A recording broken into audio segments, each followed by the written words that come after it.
Graça e paz, meus irmãos. Abram as suas Bíblias no livro de 1 Coríntios, capítulo 16. Nós vamos fazer a leitura e o breve estudo dos versículos 15 a 18. Estéfanas, Fortunato e Acaico. Versículo 15. E agora, irmãos, eu vos peço o seguinte: sabeis que a casa de Estéfanas são as primícias da Acaia e que se consagraram ao serviço dos santos. Que também vos sujeiteis a esses tais, como também a todo aquele que é cooperador e obreiro. Alegro-me com a vinda de Estéfanas, e de Fortunato e de Acaico, porque estes supriram o que da vossa parte faltava, porque trouxeram refrigério ao meu espírito e ao vosso. Reconhecei, pois, a homens como estes. Graça e paz, meus irmãos. Vamos continuar aqui em 1 Coríntios 16, dos versículos 15 e 18. O versículo 15 diz assim: E agora, irmãos, eu vos peço o seguinte. Vou fazer uma pausa aqui, porque tem um trecho que está entre parênteses na minha Bíblia de Estudos, que eu uso como referência, que a tradução é a versão Almeida, revista e atualizada, que está escrito assim, ó: sabeis que a casa de Estéfanas são as primícias da Acaia e se consagraram ao serviço dos santos. No versículo 16, que também vos sujeiteis a esses tais, como também a todo aquele que é cooperador e obreiro. Meus irmãos, continuando o estudo aqui de 1 Coríntios 16, já no versículo 15, temos mais uma vez a inclusão de uma parte do versículo entre parênteses. Eu já expliquei outras vezes o que isso quer dizer. Vocês lembram o que significa? Algumas traduções mais tradicionais usam esse recurso para destacar que o trecho em questão não estava presente nos pergaminhos mais antigos encontrados desta carta, que foram adicionados baseados em pergaminhos encontrados posteriormente e não tão antigos quanto os primeiros. Vale a pena ressaltar que essa atualização não é simplesmente uma inclusão pela vontade do tradutor. Muito pelo contrário, ele fazendo uso desse recurso mostra a sua responsabilidade com o serviço prestado, trazendo a melhor e mais fiel informação possível. Vamos lá, vamos continuar então. Eu trouxe uma referência bíblica aqui lá em 1 Tessalonicenses 5, versículos 12 e 13. Então nós estamos em 1 Coríntios e agora nós vamos pegar uma referência de 1 Tessalonicenses. Lembrando que as duas cartas foram escritas pelo apóstolo Paulo. Vamos lá. Agora vos rogamos, irmãos, que acateis com apreço os que trabalham entre vós e os que vos presidem no Senhor e vos admoestam, e que os tenhais com amor em máxima consideração, por causa do trabalho que realizam. Vivei em paz uns com os outros. Estou trazendo essa referência justamente para nós confirmarmos o ensino do apóstolo Paulo. Tanto em Tessalônica como em Corinto, ele está, mais uma vez, evidenciando e rogando e pedindo aos irmãos que acolham os líderes aos quais Paulo deixou ou às vezes enviou para ajudá-los na caminhada cristã. Vejam, ajudá-los na caminhada cristã e não para que eles sirvam a esses líderes. Nós devemos servir somente a Deus. Sobre o caráter dos discípulos enviados por Paulo. Na Bíblia, sujeitar-se ou submeter-se significa voluntariamente organizar-se sob uma autoridade estabelecida, baseando-se em humildade, amor e temor a Deus, e não em uma obrigação servil. É reconhecer a soberania de Deus, obedecer a autoridades constituídas e é colocar os outros à frente de si mesmo, promovendo a cooperação e a harmonia. Mais uma vez, amados irmãos, precisamos tratar sobre um assunto difícil. Mas por que esse assunto seria considerado difícil? É difícil, pois tem pessoas envolvidas, seres humanos imperfeitos e susceptíveis ao pecado.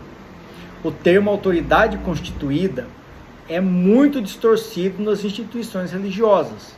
A liderança muitas vezes se autodenomina os ungidos do Senhor e intocáveis, utilizando-se dos seus cargos humanos para impor a sua autoridade sobre a vida das pessoas e governar com mão de ferro a Igreja de Deus. Não posso generalizar. Tem sim bons líderes, só não tive ainda a oportunidade de encontrá-los. Mas enfim, eu sempre gosto de citar uma parábola minha mesmo. Sabe o pastor? Aquele de ovelhas de verdade, tem os carneirinhos, bé, sabe? Aquele. Então, o pastor utiliza-se de um cajado como ferramenta de trabalho. Cajado é uma vara longa e resistente, geralmente de madeira, com uma ponta curvada, utilizado por pastores para defender as ovelhas e resgatar as ovelhas. Então, vamos à parábola. Na manhã chega o pastor ao aprisco para buscar as suas ovelhas. Suas ovelhas? Não. No caso, as ovelhas de Deus. Por que Deus precisa de um pastor? Ele precisa do pastor para conduzir suas ovelhas durante a sua jornada diária, a jornada de todos os dias, o tempo todo, 7 dias por semana, 24 horas por dia. Não se trata de 1h30 no domingo à noite, presta atenção. O pastor vai levar as ovelhas aos melhores pastos. Ele vai alimentar as ovelhas. O pastor vai levar a ovelha para as fontes de água. Ele vai saciar a sua sede. Se formar um tempo de chuva, o pastor vai conduzir o rebanho para um abrigo seguro. Enfim, vamos supor que forma um temporal e o rebanho está muito longe de casa. O pastor conhece uma caverna ali na região e conduz seu rebanho para lá para se proteger da chuva. Como estava formando um temporal, chegando lá, já tinha alguém se abrigando naquele local, um lobo. Nessa hora, o pastor utiliza-se da sua ferramenta de trabalho, o seu cajado, para lutar com o lobo. No meio de toda essa confusão, uma das ovelhas acaba se ferindo. Mas o pastor vence a batalha, mesmo estando com alguns ferimentos. Passado o temporal, o pastor precisa conduzir o rebanho de volta para o aprisco do seu dono. Ele percebe que uma das ovelhas não consegue andar direito e não vai conseguir retornar sozinho. Esse pastor, mesmo ferido, coloca a ovelhinha nas costas e segue caminho de volta ao aprisco. Chegando no aprisco, o dono das ovelhas já aguardava o seu retorno. Ele confere se todas as ovelhas retornaram bem e ouve atentamente o relato do pastor. O dono do aprisco agradece o pastor, o despede para sua casa e diz até amanhã. O dono das ovelhas reconheceu o trabalho do pastor, mas entende que ele fez apenas a sua obrigação. E amanhã é um novo dia, com novas oportunidades e novos desafios. Quero chamar a atenção de vocês para os detalhes. 1. As ovelhas são de Deus e não do pastor. 2. O pastor tem a obrigação de conduzir o rebanho, cuidar do seu sustento e segurança. 3. O pastor usou o cajado para lutar contra o lobo e não para bater nas ovelhas. 4. O pastor, mesmo ferido, tinha a obrigação de carregar a ovelha, que também estava ferida. 5. O dono das ovelhas estava esperando o retorno das ovelhas e não do pastor. 6. O pastor não fez nada além da sua obrigação. Conclusão. Se o seu líder preenche todos esses requisitos do pastor de ovelhas dessa parábola, valorize-o, pois é verdadeiramente um trabalhador de Deus. Mas, se você não consegue enxergá-lo nessa descrição, é interessante fazer uma reflexão sobre a sua liderança e seu papel à frente do rebanho de Deus. Ser pastor de ovelhas de Deus é um privilégio, concedido através de um chamado espiritual, requer dedicação, humildade e um espírito servil. O pastor é um servo de Deus e não um popstar. Os principais aspectos da sujeição bíblica. O primeiro é submissão a Deus. é a forma mais alta de sujeição, reconhecendo a sua vontade, a vontade de Deus, que é perfeita e soberana. Sujeição mútua, como temos no exemplo de Efésios 5:21.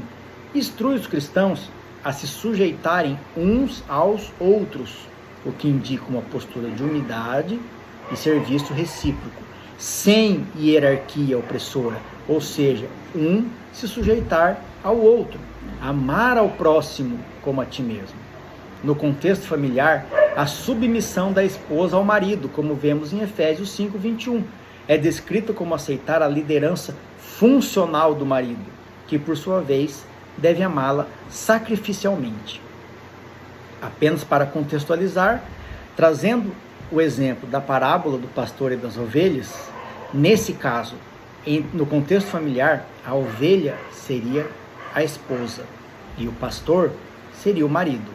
O marido teria que morrer pela sua ovelha, teria que enfrentar o lobo e, mesmo ferido, carregar a ovelha, que seria a sua esposa. Isso é amá-la sacrificialmente, é viver e morrer por ela se for preciso. Autoridades civis. Os fiéis são orientados a sujeitar-se às leis e líderes governamentais, pois toda autoridade é estabelecida por Deus. Aqui nesse top, quero fazer algumas citações interessantes. Vocês conhecem a história de Sadraque, Mesaque e Abidnego? Está lá no livro de Daniel, capítulo 3. Resumindo, eles se recusaram a cumprir as ordens do imperador Nabucodonosor, pois iam de encontro às leis de Deus. Mas a Bíblia diz para se sujeitar às autoridades constituídas. Sim, mas é preciso julgar. Nesse caso, desses personagens históricos, eles foram lançados na fornalha de fogo e um anjo de Deus veio para protegê-los, para salvá-los. O próprio Deus os salvou. Mas eles estavam resistindo à autoridade estabelecida. Por que Deus salvou eles? Então, se eles não estavam obedecendo. É preciso julgar, meus irmãos. 1. Se autoridades agem pela lei de Deus. 2. Se as autoridades agem pela lei do mundo. 3. Se as autoridades agem contra a lei de Deus. 4. Se as autoridades estão em cima do muro, pois são politicamente e socialmente corretos, ou seja, agem de acordo com a conveniência do momento. Mas cuidado, meus irmãos, para não buscarem conforto em versículos distorcidos, pois são os mais convenientes para você. Um dia todos seremos julgados por Deus, e nesse dia você vai receber o pagamento conforme as suas obras aqui na terra. Só para deixar claro, não estou falando que a salvação vem por obras. Sabemos que só pela graça podemos ser salvos. Mas lembre-se, como diz lá em Tiago 2,13, porque o juízo é sem misericórdia para com aquele que não usou de misericórdia. A misericórdia triunfa sobre o juízo. Sabe aquela injustiça que atende à sua vontade?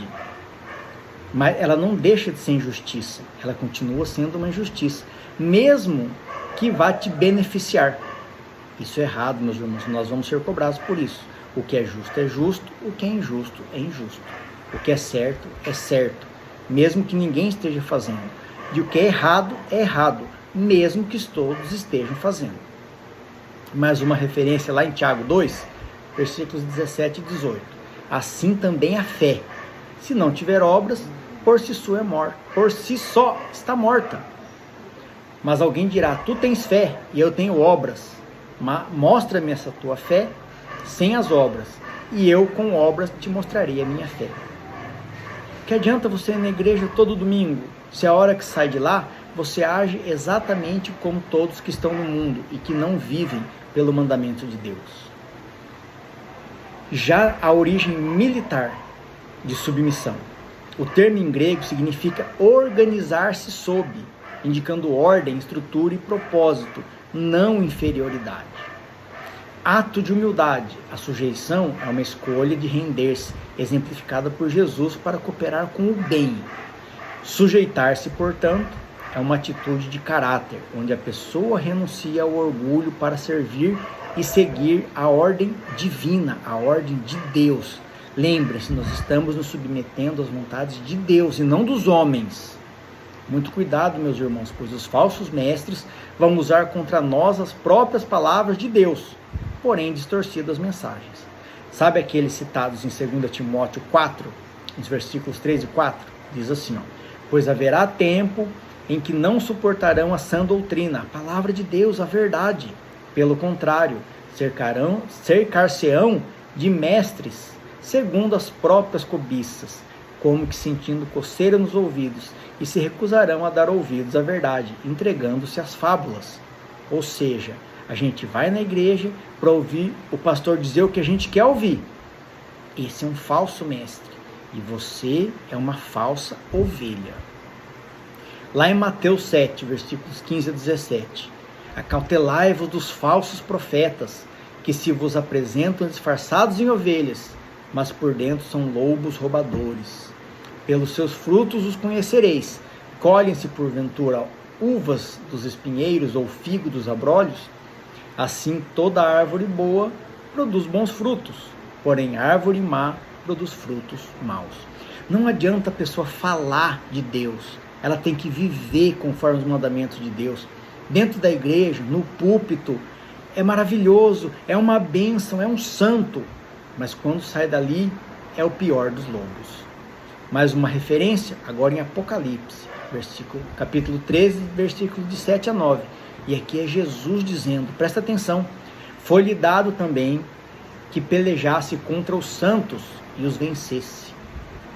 Deu-se-lhe ainda autoridade sobre cada tribo, povo, língua e nação, e adorá-la-ão todos os que habitam sobre a terra, aqueles cujos os nomes não foram escritos no livro da vida do Cordeiro, que foi morto desde a fundação do mundo. Se alguém tem ouvidos, ouça. Lá em Apocalipse, nesse contexto, Jesus está nos dizendo que no fim dos tempos, todos adorarão a besta. Todos os que não têm o nome escrito no livro da vida do Cordeiro. Pouquíssimos resistirão, meus irmãos. Por isso, a própria Bíblia diz, muitos são chamados, mas poucos serão escolhidos. No versículo 17. Alegro-me com a vinda de Estéfanas e de Fortunato e de Acaio, porque estes supriram o que da vossa parte faltava. Este versículo destaca a alegria de Paulo com a visita de Estéfanas, que supriram a ausência dos coríntios e o ajudaram. Eles representaram a igreja de Corinto, trazendo apoio pessoal e suprindo a falta de comunhão física que Paulo estava sentindo, aliviando o apóstolo. No versículo 18, porque trouxeram refrigério ao meu espírito e ao vosso, reconhecei, pois, a homens como estes. Vou fazer um resumão aqui, meus irmãos. As autoridades estabelecidas são estabelecidas por Deus? Sim, mas cuidado, pois isso não quer dizer que são bons para o povo de Deus, como vimos em Apocalipse 13. Da mesma forma que Deus estabelece autoridades, Ele mesmo a destitui, muitas vezes utilizando-se de pessoas, como vimos na história de Gideão, em Juízes 6. Sujeição aos líderes não significa obediência cega e restrita, mas sim uma aliança de servidão mútua. Os mandamentos de Deus não mudam de acordo com a vontade do líder, ou dependendo para quem é. Cuidado, pois nem todos que dizem que são de Deus, verdadeiramente são. Podem ser lobos disfarçados de ovelhas, obedeça às leis, desde que elas não confrontem as leis de Deus. Constituições internas de igrejas não são mandamentos de Deus. Valorize os verdadeiros trabalhadores de Deus, pois são muito, muito poucos. Lembram Lucas 10:2, onde Jesus disse, a seara é grande, mas os trabalhadores são poucos. Rogai, pois, ao Senhor da seara, que mande trabalhadores para a sua seara. Os verdadeiros cristãos não se restringem a servir uma instituição religiosa. Ele vive 24 horas por dia, 7 dias por semana na palavra e na obra de Deus. Que tudo seja feito para a honra e glória do nosso Senhor Jesus Cristo. Amém.